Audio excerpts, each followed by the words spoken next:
Hello, BNI family. This is Gladys Monroy Boutwell with today's BNI Education Moment on your feature presentation, and this is part 2.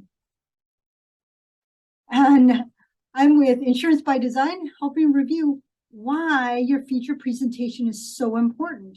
We reviewed last time on the steps you need to take 6 weeks out so that you can prepare with the end in mind of your feature presentation.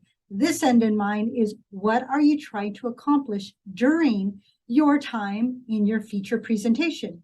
Depending on your chapter, you may have 8 minutes, you may have 9, or you may have 10. All depends. My particular chapter, we have 8 minutes.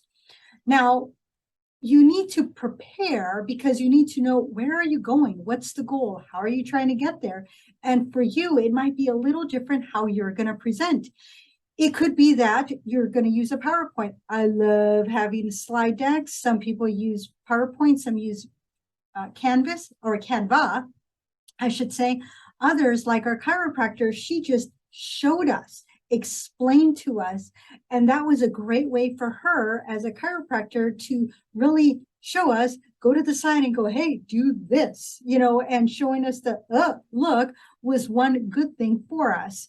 You'll have to come visit the chapter to learn more of that look. But it all depends on what is it that you are trying to accomplish and how are you going to accomplish it. Is it by giving us a tour of a newly renovated home that you just did? Maybe it's a tour of a house that went up for sale, has now sold, and you and a power partner staged it. And because of that staging, you made an additional $20,000. Hey, would that not be a great way to show off what you do in your profession? That's a great way. Absolutely. So figure out how you're going to be presenting in order to reach that goal that you have.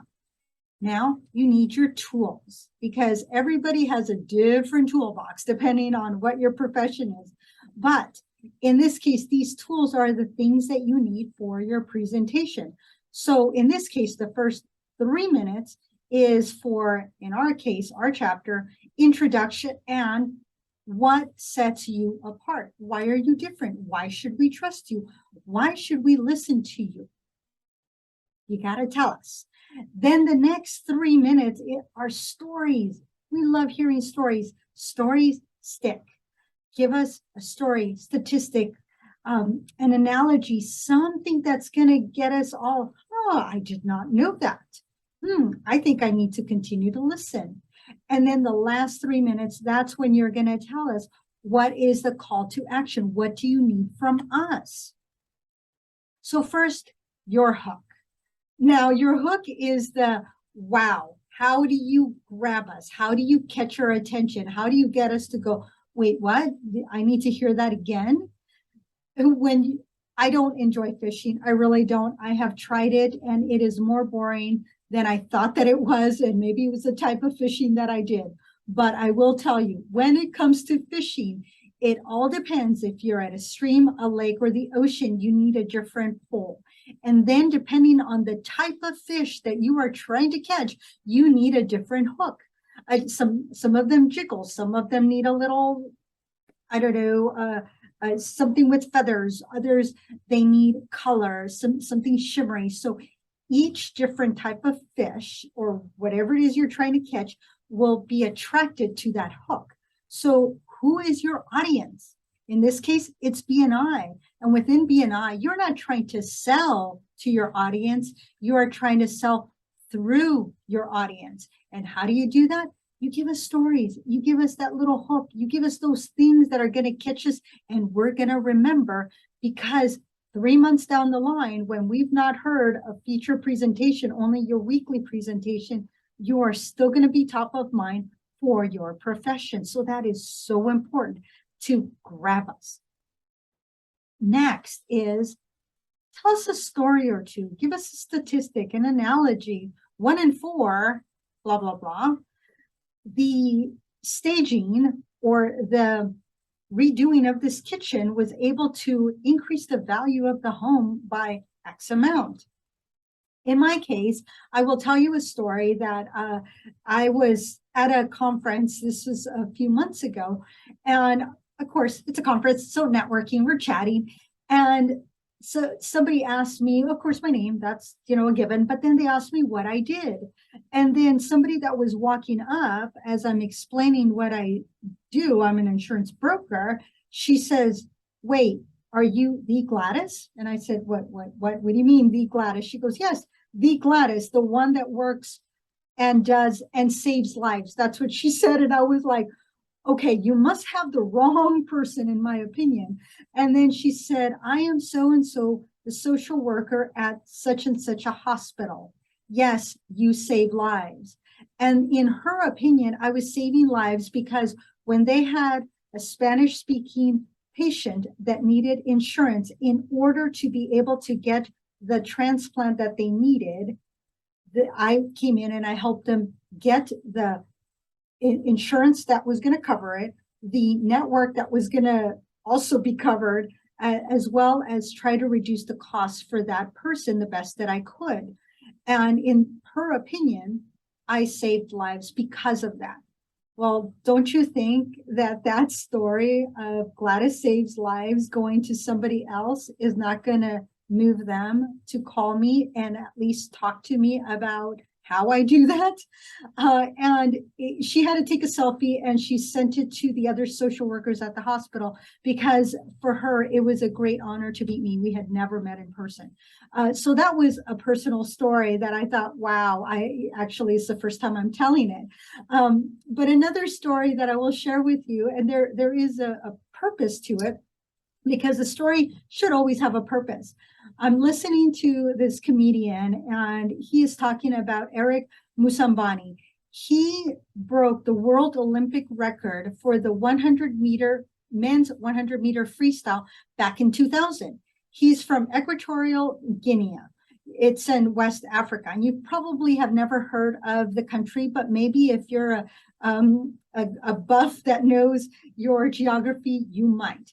Well, the reason he made a world record was not for the fastest time, but he made it for the slowest time.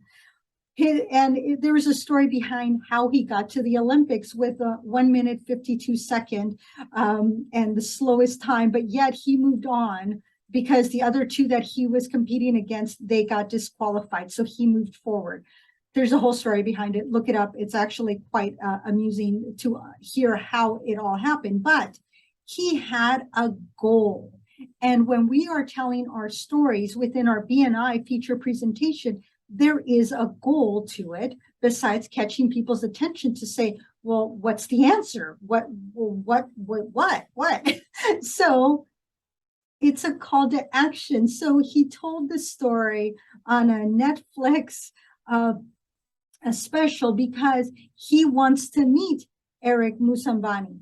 And he is hoping that somebody somewhere out there that watches his special will end up sharing it and hopefully will get to Eric Musambani so that he can meet him. So the same way, when we are doing our feature presentation, we must have a call to action. What do we need our fellow BNI members to do? Who are the referrals that they should be sending us? Who are the power partners that they can be introducing us to? Who do they know that we need to meet?